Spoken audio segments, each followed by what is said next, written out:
Hello, Facebook friends, acquaintances, and family. I just received a Facebook Messenger message a short time ago that my father was rushed to hospital with chest pains, and he's at St. Clare's. He was rushed there around, I'm not quite sure, around 6:30, 7 or 7:30 p.m. Newfoundland time on Saturday evening. And as many of you know, I've been living in Korea for a long time, and right now I have a lot of mixed emotions and thoughts, and I hope, wish for your prayers and thoughts. Although, to be quite honest with you, I haven't been to church in a very, very long time right now. I don't know if you call it spiritual laziness or just physical laziness. I used to be a very spiritual person.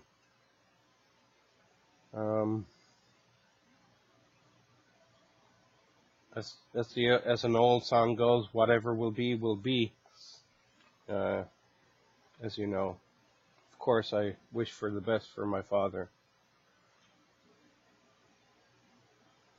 In 2009, on January 30th, my mother passed away from complications of leukemia. She died by herself. In 2006, my parents were divorced. And so it's one of the most ugliest things that could ever happen, I believe, divorce is. And she died alone. And it's one of the worst things that could ever happen, I believe. It's probably the ultimate tragedy in life is when a person dies alone. Another tragedy is when you have one foot stuck in one door and the other foot stuck in another door. It's like you're being pulled in two directions, and you're being pulled in the direction of Newfoundland, and you're being pulled in the direction of Korea. You're being stretched, and like you could hear your you can hear the sinews in your body just being pulled tight like a guitar string. You feel your bones snapping. You're damned if you do, damned if you don't, I suppose. One of my favorite singers and songwriters over the years was Bob Dylan. Bob Dylan puts it appropriately. When you're sad and when you're lonely and you haven't got a friend, just remember that death is not the end. Well, loneliness it's an epidemic. Actually, it's probably a pandemic. It's loneliness is so bad, especially in the industrialized world, in the OECD, that in the UK, that Prime Minister May appointed a Minister of Loneliness. Just imagine that all the people who are living by themselves, and just nobody checks in on them, nobody calls them. So I mean, I'm giving a message directly, and I'm looking at people on this who are watching this now. If the shoe fits, well then wear it. If you haven't called your mother or father, or if you haven't called your brother or sister, I suppose, if you haven't called them in a long time, if you hadn't made contact with them, Well, then shame on you. Yes, shame on you. Now, people may be saying, oh, Patrick, who are you to accuse me of not reaching out and contacting my parents or my brother or sister? I've had a terrible upbringing. Life is just a flash, a clicking time. It's like a candle that blows out like the flame on the candle that blows out very quickly. You may be angry today at that person, but when they're gone tomorrow, you're going to have so many regrets, more than likely, that it's going to be like maggots eating at your flesh. You are. It's time to try to bury the hatchet, bury the axe. Here's another poem that I was searching. It's from a person by the name of Jean Venier. To be lonely is to feel unwanted and unloved, and therefore unlovable. Loneliness is a taste of death. No wonder some people who are desperately lonely lose themselves in mental illness or violence to forget the inner pain.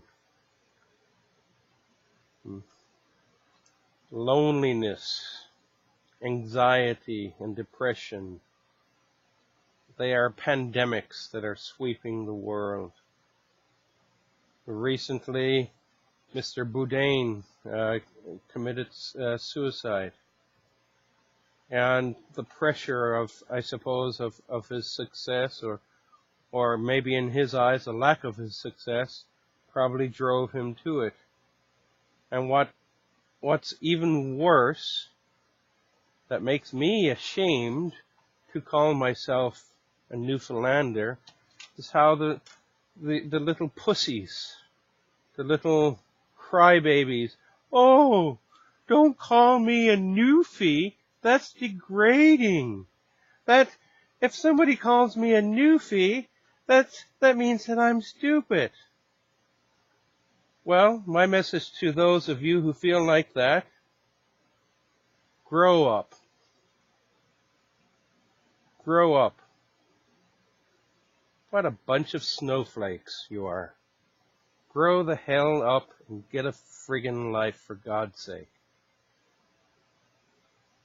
When people call me a Newfie, it's a badge of honor. It makes me feel proud. And if you don't feel proud about being a Newfie, move the hell. Go the hell to Fort McMurray. Or go to hell somewhere else in another part of Canada. I'm sure people can do without you.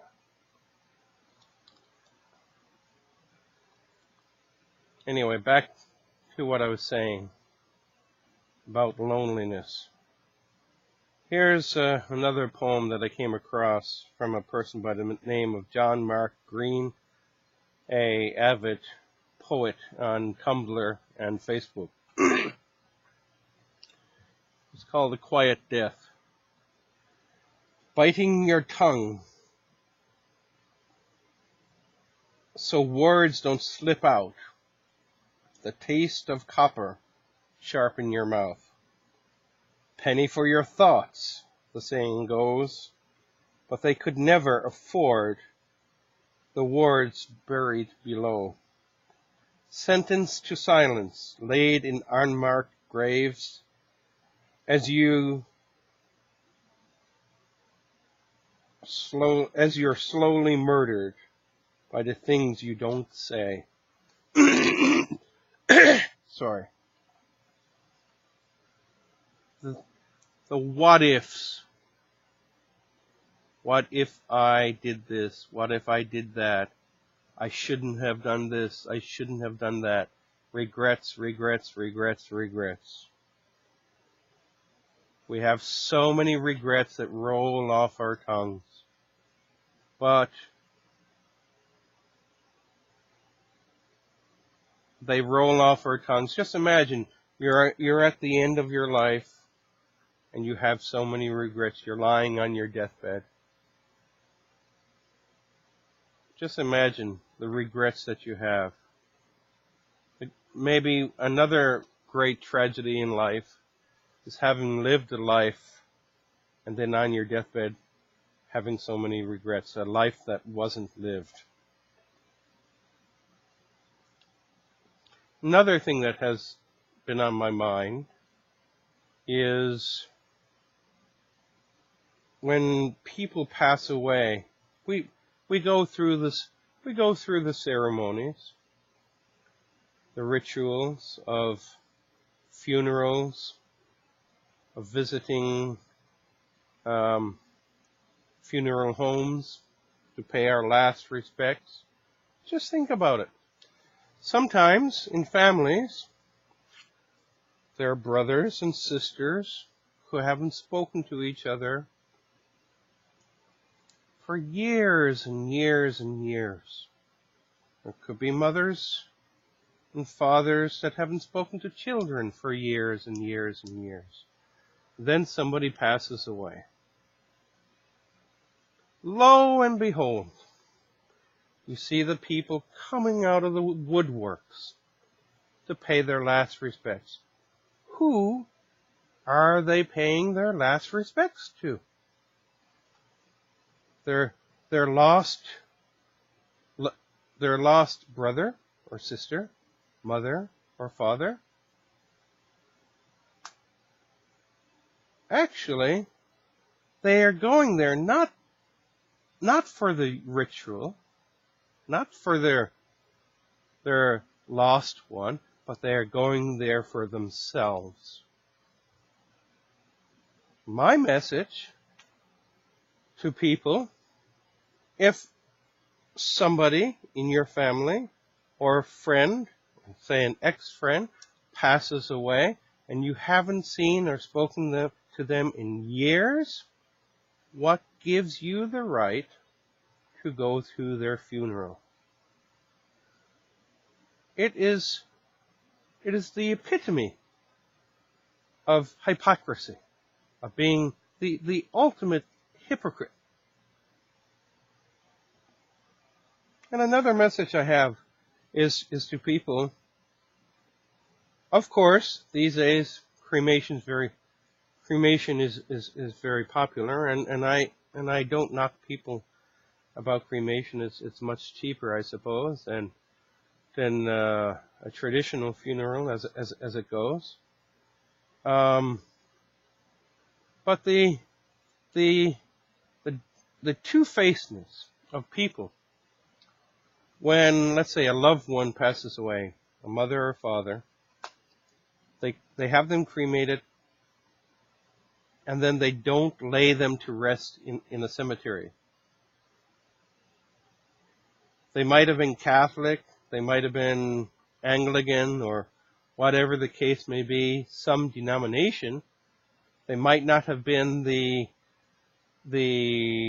most ardent follower of that denomination. They might not have gone to church every day, but at least in namesake, and maybe in thoughts and daily actions, they were a Catholic. They were an Anglican. And for the remaining family members, whether it be the person's children or the remaining spouse, not to lay their loved one to rest in a cemetery, deprives other extended family members of their right to visit, whether it be once a month or once a year, to visit and pay their respects to their loved one, to their brother, to their sister, their aunt or their uncle, their mother or their father. This is pure selfishness. Pure selfishness. I don't know. Sounds like I'm rambling.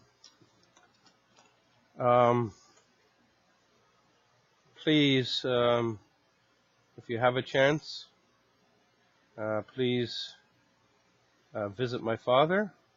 or check in on him if you can. Please pray for him, and please pray for myself that I can have some peace of mind and maybe better opportunities back in St. John's, Newfoundland. Thank you very much.